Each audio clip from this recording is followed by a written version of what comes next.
तो आपने आईवीएफ करवाया और अब वह मोमेंट है जिसका इंतजार हर कपल करता है। अगले 2 हफ्तों में आप जान पाएंगे कि आपकी प्रेगनेंसी पॉजिटिव है या नहीं। इस दौरान अक्सर मन में तरह तरह के सवाल और डर होते हैं। क्या मुझे क्रैम्प्स हो रहे हैं? स्पॉटिंग सही है या गलत?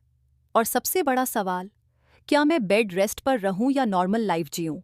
इन 2 हफ्तों में हर साइन, हर इमोशन बड़ा लगता है और यही कारण है कि आज हम आपको ये बताएंगे कि इन 2 हफ्तों में आपको क्या करना चाहिए और क्या नहीं। और हाँ, एक खास बोनस टिप भी होगी जो आपकी प्रेगनेंसी चांस को बढ़ा सकती है। आईवीएफ ट्रांसफर के बाद क्रैम्पिंग एक बहुत ही आम समस्या है। ये आपको पीरियड्स के पहले के दर्द जैसा महसूस हो सकता है, जिससे डर लगता है कि कहीं पीरियड्स तो नहीं आने वाले। पर अच्छी खबर ये है कि हल्की क्रैम्पिंग आईवीएफ के बाद आम है और इसका मतलब ये नहीं कि कुछ गलत हो रहा है। ये इम्प्लांटेशन का भी साइन हो सकता है, जब एम्ब्रियो बच्चेदानी में खुद को चिपका रहा होता है। लेकिन अगर ये क्रैम्पिंग बहुत ज़्यादा हो जाए और ब्लीडिंग भी होने लगे तो तुरंत डॉक्टर से संपर्क करना चाहिए। अब बात आती है हल्की स्पॉटिंग या ब्लीडिंग की। यह आईवीएफ के बाद लगभग 32% महिलाओं में होती है। इसे इम्प्लांटेशन ब्लीडिंग कहा जाता है और यह आमतौर पर 7वें से 10वें दिन के बीच होती है।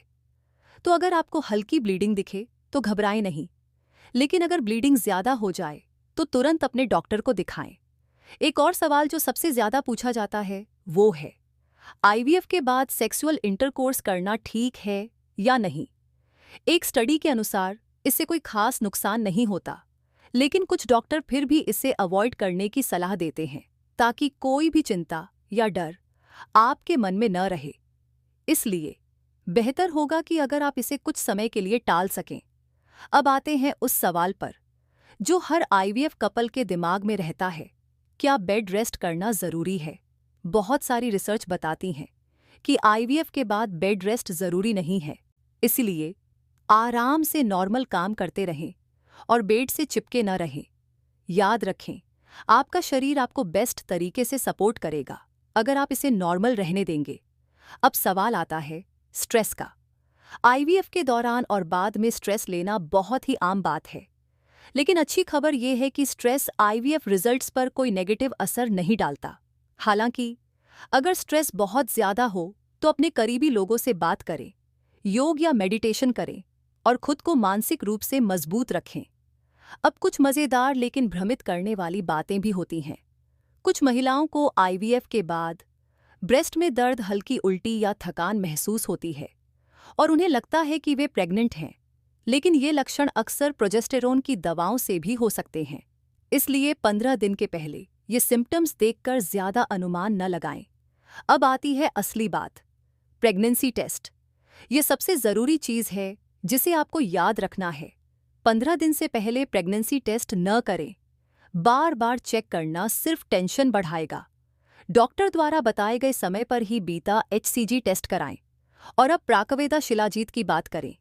आईवीएफ के बाद आपका शरीर एनर्जी और स्टैमिना मांगता है और यहाँ प्राकवेदा शिलाजीत एक नेचुरल हेल्पर बन सकता है।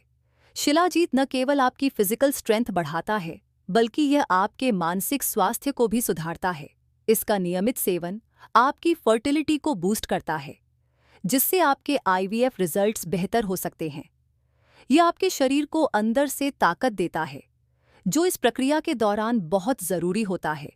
आईवीएफ के बाद सबसे ज़रूरी है कि आप खुद को रिलैक्स रखें।